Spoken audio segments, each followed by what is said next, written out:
Welcome to my channel. हमने अपने last के वीडियो में बुद्धि का कॉन्सेप्ट क्लियर किया था कि बुद्धि आखिर है क्या, बुद्धि के कितने रूप होते हैं, कितने वर्गों में बुद्धि को विभाजित किया गया है। तो ये थोड़ी सी बात हमने बुद्धि के बारे में करी थी। आज हम लोग इस प्रश्न पे बात करते हैं कि बुद्धि को निर्धारित करने वाले तत्व कौन से होते हैं, वो कौन सी ऐसी बातें हैं जो बुद्धि को निर्धारित करती हैं, जो ये तय करती हैं कि बुद्धि में किन किन चीजों का समावेश होता है या किन किन बातों से बुद्धि के अंदर प्रभाव पड़ते हैं या किन किन विचारों के द्वारा बुद्धि का विकास होता है। तो अगर हम ये कहें कि बुद्धि के निर्धारित तत्वों में एक मत कोई था ही नहीं कि बुद्धि का जन्म वंशानुक्रम से है या बुद्धि का जो जन्म है वो वातावरण से है, इस बारे में कोई एक मत हो ही नहीं पाया। किसी ने कहा कि बुद्धि का जो प्रभाव है या बुद्धि पर जिसका प्रभाव पड़ता है वो पड़ता है पूर्णतया वंशानुक्रम और वहां पर वातावरण से कोई मतलब नहीं होता है। लेकिन इस मत को भी किसी ने सपोर्ट नहीं करा कंप्लीट तौर पे। दूसरे मत में ये कहा गया कि बुद्धि पर जो है वो वातावरण का असर पड़ता है, उसमें जेनेटिक या वंशानुक्रम का कोई प्रभाव ही नहीं होता है। तो इसमें भी आपस में मतभेद रहे, प्रश्न ही बना रहा, समझ में ही नहीं आया कि बुद्धि पर किन निर्धारित तत्वों का जो असर होता है वो होता है। अब फिर ये बात हुई कि बुद्धि क्या वास्तव में वंशानुक्रम और वातावरण से अलग है या उनसे मिलके बनी है या उन दोनों का ही असर उस पे होता है। तो इस बात पर हमेशा विवाद ही चला कि बुद्धि के पालन पोषण में, पोषण के अंदर जो भी बातें होती है उनमें क्या क्या वजहें हो सकती हैं। तो इस विवाद को नेचर नर्चर जो है कहा गया और ये कहा गया कि ये नेचर नर्चर कंट्रोवर्सी है, क्योंकि एक मत कोई रहा ही नहीं। सबने यही कहा कि बुद्धि का जो है असर जो बुद्धि पे है वो वंशानुक्रम का भी पड़ता है और वातावरण का भी पड़ता है। किसी ने एक बात को सपोर्ट करा ही नहीं, किसी ने कहा इस पे पड़ता है, किसी ने कहा उस पे असर पड़ता है, तो कोई भी एक बात पे एक मत रहा ही नहीं। अब इसी बात को मैं आपको थोड़ा सा डायग्राम के थ्रू समझाती हूँ कि बुद्धि पर प्रकृति पोषण का क्या प्रभाव हुआ। ये भी बात अभी एक मत नहीं हुई थी, लेकिन चलते हैं कि किस प्रकार से पोषण का प्रभाव बुद्धि पर पड़ा। मान लीजिए ये एरिया हमारा बुद्धि है,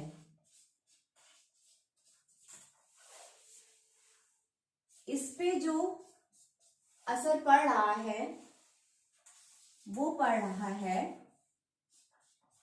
वंशानुक्रम का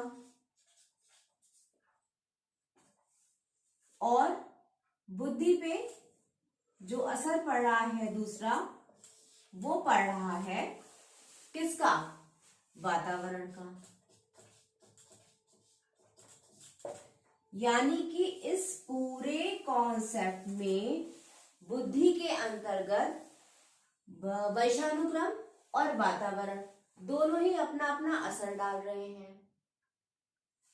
कुछ टाइम बाद में ये भी कहा गया कि बुद्धि और वंशानुक्रम के साथ कुछ अन्य तत्वों में ये कहा गया कि जो वातावरण से रिलेटेड जो भी बातें होती हैं, जो उस समय की परिस्थितियां होती हैं, वो भी बुद्धि को प्रभावित कर सकती हैं अगर देखा जाए तो अगर वंशानुक्रम और वातावरण दोनों ही इतना बुद्धि पर असर डाल रहे हैं और इतनी बातें अगर बुद्धि के लिए प्रभाव दे रही हैं, तो वंशानुक्रम को पहले समझते हैं बुद्धि के अकॉर्डिंग। वंशानुक्रम का मतलब होता है कि हमारे पैतृक गुणों द्वारा जो हमें मिलता है वो हमारे आगे वाली जनरेशन में पहुंचे।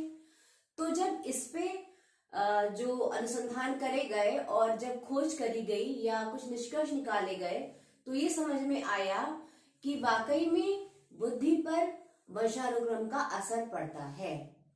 इसमें प्रयोग किए थे हमारे मनोवैज्ञानिकों में से जो एक थे गॉल्टन।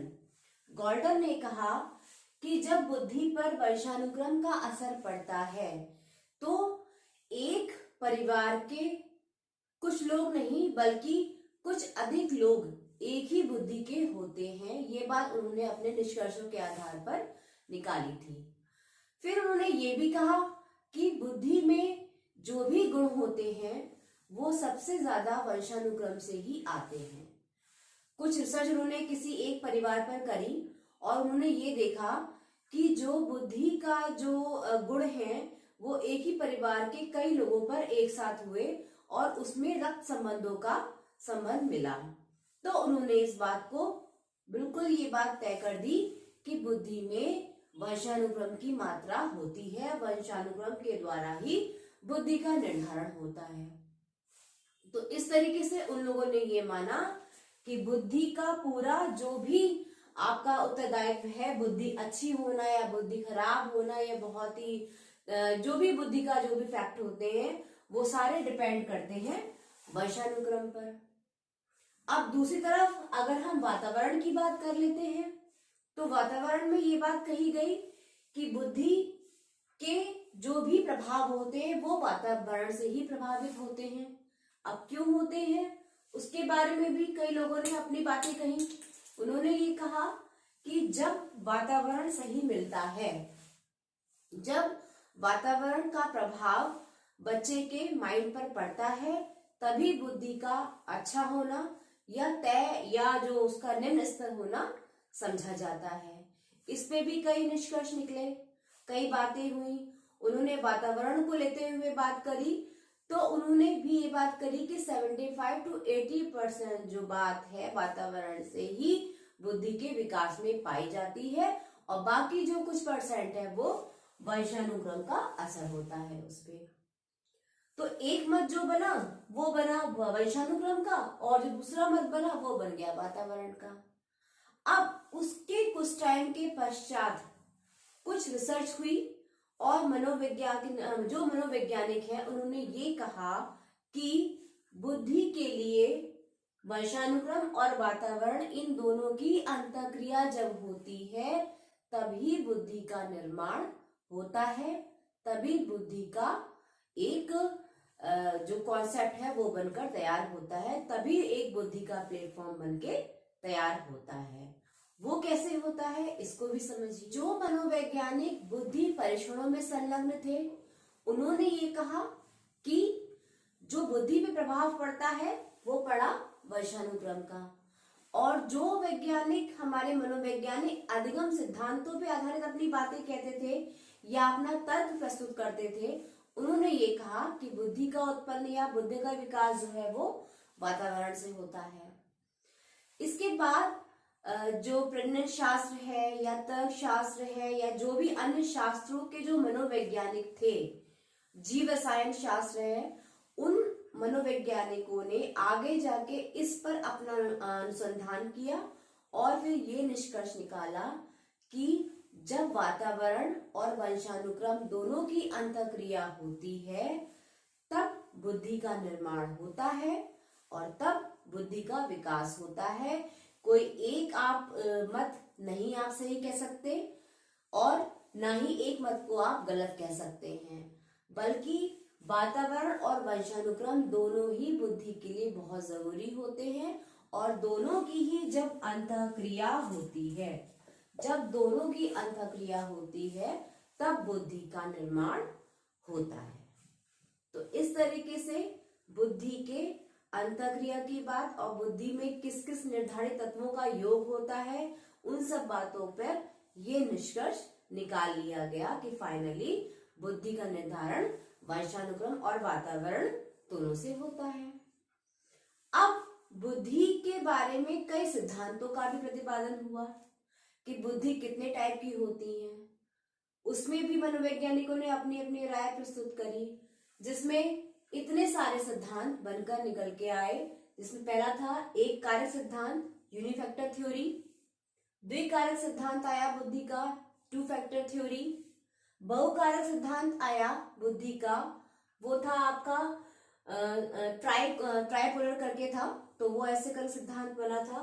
समूह कारक सिद्धांत आया, जिसमें ग्रुप का पूरा बात थी कि कई ग्रुपों से मिलकर बुद्धि बनी है। फिर पदानुक्रमिक सिद्धांत बना, बुद्धि का संरचना बना कि बुद्धि में क्या क्या बातें, इसमें गिलफर्ड की थ्योरी आएगी आपकी बुद्धि की, बहुत इंपॉर्टेंट है वो टॉपिक। फिर तरल ठोस बुद्धि सिद्धांत बना, जिसमें ये बताया गया कि बुद्धि तरल है, ठोस है, या क्या बुद्धि का सिद्धांत है। और फिर बहुबुद्धि संरचना की स्थापना हुई या उसके सिद्धांत का प्रतिपादन किया गया। तो बुद्धि के कॉन्सेप्ट में इतने सारे सिद्धांतों का निर्माण हुआ और हर किसी पे अपने अपने मत को कहा गया। अगर बात करें हम बुद्धि के एक कारक सिद्धांत की, तो इस सिद्धांत को सपोर्ट करा बिने और टर्मन ने। उन्होंने कहा कि बुद्धि एक कारक है, यानी कि बुद्धि जो है वो अविभाज्य इकाई है। यही एक एरिया है जो कि स्टार्ट करता है कोई कार्य, उसका जो क्रियायोजन होता है वो करता है और वही उसको नियंत्रित करता है। इसके अंदर और कोई भी अन्य कारक समाहित नहीं होता। बुद्धि खुद में एक अविभाज्य इकाई है, इसका कोई और एरिया नहीं है। इसी में सब कुछ निहित है और इसी से सब कुछ शुरू है और इसी से सब कुछ एंड होता है। बुद्धि के एक कारक सिद्धांत में एक बात और कही गई कि जब बुद्धि का विकास होता है या जब बुद्धि अपने दायरे से विकास करती है, तो उसमें जितनी भी क्रियाविधियां आती हैं या उसमें जितने भी नए एक्टिविटीज को हम ऐड करते हैं, वो भी उसी के ही पहलू होते हैं। यानी कि यही एक इकाई है जो बनाती है, यही एक इकाई है जो क्रियायोजन करती है और यही एक इकाई है जो नियंत्रित करती है। टर्मन और बिने इस सिद्धांत के मुख्य मनोवैज्ञानिक थे, जिन्होंने बुद्धि के एक कार्य सिद्धांत को सपोर्ट किया। इस बारे में या इस कॉन्सेप्ट के बारे में कई बार ऑब्जेक्टिव क्वेश्चंस भी बनते हैं कि बुद्धि का जो एक कारक सिद्धांत है, जो यूनिफैक्टर थ्योरी ऑफ इंटेलिजेंस है, उसको किसने सपोर्ट करा। तो राइट आंसर है टर्मन और बिने। ये बहुत इंपॉर्टेंट कॉन्सेप्ट है, ये आपका ऑब्जेक्टिव में भी आ सकता है और इसका आपको जो शॉर्ट नोट है इसमें भी आता है, या बुद्धि का अगर पूरा एक लॉन्ग क्वेश्चन आता है तो उसमें भी आपको ये बात एक्सप्लेन करनी होती है। फिर आया बुद्धि का द्विकारक सिद्धांत, यानी कि टू फैक्टर थ्योरी। बुद्धि के द्विकारक सिद्धांत यानी कि टू फैक्टर थ्योरी के अंतर्गत ये बात बताई गई कि बुद्धि में दो निर्धारित तत्व होते हैं, एक होता है सामान्य कारक और एक होता है विशिष्ट कारक। इसको सपोर्ट करा स्पीयरमैन ने। अब ये भी बात ऑब्जेक्टिव में बन के आ जाती है कि बुद्धि के द्विकारक सिद्धांत को यानी कि टू फैक्टर थ्योरी को किसने सपोर्ट करा, तो आती है बात स्पीयरमैन ने। स्पीयरमैन ने कहा कि बुद्धि के अंतर्गत दो तत्व मौजूद होते हैं, दो कारक होते हैं, एक होता है विशिष्ट कारक और एक होता है सामान्य कारक। तो सामान्य कारक को उन्होंने जी से उसको एक्सप्लेन करा कि जी यानी कि जनरल कारक होते हैं, और विशिष्ट कारक को एस से उन्होंने कहा कि वो कुछ स्पेशल कारक होते हैं, यानी कि विशिष्ट कारक होते हैं। अब आप कह लो कि ये जो जी कारक होता है यानी कि जो सामान्य कारक होते हैं, वो प्रत्येक मनुष्य में अलग अलग पाए जाते हैं। होते सब में हैं लेकिन अलग अलग पाए जाते हैं। किसी में थोड़े सामान्य कारक कम होते हैं, किसी में थोड़े से ज्यादा होते हैं। विशिष्ट कारकों के लिए उन्होंने कहा कि विशिष्ट कारक वो कारक है जो प्रत्येक व्यक्ति में सामान्य कारकों के विपरीत विशिष्ट होते हैं, यानी कि कुछ एरियाओं में किसी किसी जगह पर वो कारक आपको दिखाई देते हैं, जिनको उन्होंने आपको स्पेशल एस के नाम से संबोधित किया था। उन्होंने कहा कि एस यानी कि स्पेशल कारक जो होते हैं वो विशिष्ट कारकों को संबोधित किए जाते हैं।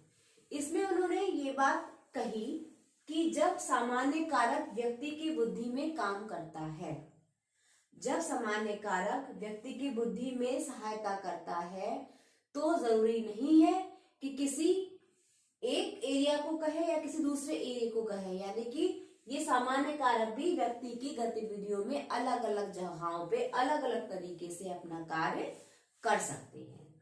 तो स्पीयरमैन ने ही इस बात को सपोर्ट करा। ये रही थी आपकी एक कारक सिद्धांत और ये रहा था आपका द्विकारक सिद्धांत। बुद्धि के अन्य सिद्धांतों को समझने के लिए आप मेरे नेक्स्ट वीडियो को देखिएगा और उसके बारे में जितनी भी बातें हैं वो मैं आपको बताऊंगी।